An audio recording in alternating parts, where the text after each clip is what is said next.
Maintain your perspective. एक पुरानी कहानी के अनुसार एक दिन एक बीमार आदमी को हॉस्पिटलाइज किया गया, जहां पहले से ही दूसरा आदमी विंडो साइड बेड पे था। समय गुजरा और दोनों में अच्छी दोस्ती हो गई। विंडो साइड वाला आदमी कुछ घंटे दूसरे को बाहर की दुनिया के बारे में बताता।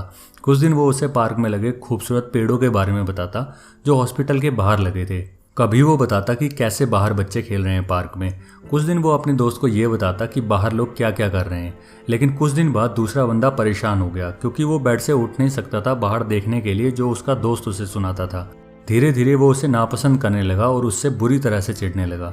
एक रात विंडो साइड वाले आदमी की तबीयत खराब हो गई। उसे बहुत भयंकर खांसी आने लगी और सांस लेने में भी तकलीफ होने लगी। इस पर दूसरे आदमी ने उसकी मदद करने के बजाय उसे इग्नोर कर दिया। अगले ही दिन विंडो साइड वाला आदमी, जो दूसरे को अपना दोस्त मानता था और उसे दुनिया के बारे में बताकर खुश रखता था, वो मर गया और उसका बेड भी खाली हो गया। इस पर दूसरे आदमी ने रिक्वेस्ट करते हुए नर्स को कहा कि उसका बेड विंडो साइड पे लगा दे।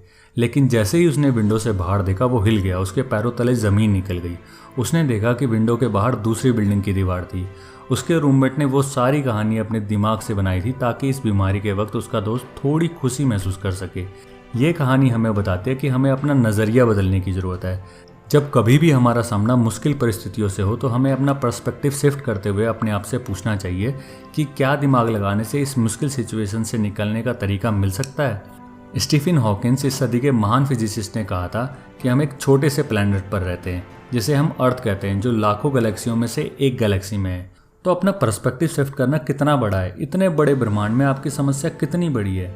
आपकी प्रॉब्लम क्या सच में इतनी बड़ी है जितना आप उसके बारे में सोचते हैं। हम सभी इस संसार में बहुत थोड़े समय के लिए आए हैं। पूरी गैलेक्सी को देखें तो हम एक ब्लिंक के बराबर हैं। सो आप खुश रहिए और अपनी ज़िंदगी की जर्नी को एंजॉय करिए। So that's all for today. Thanks for watching. Take care.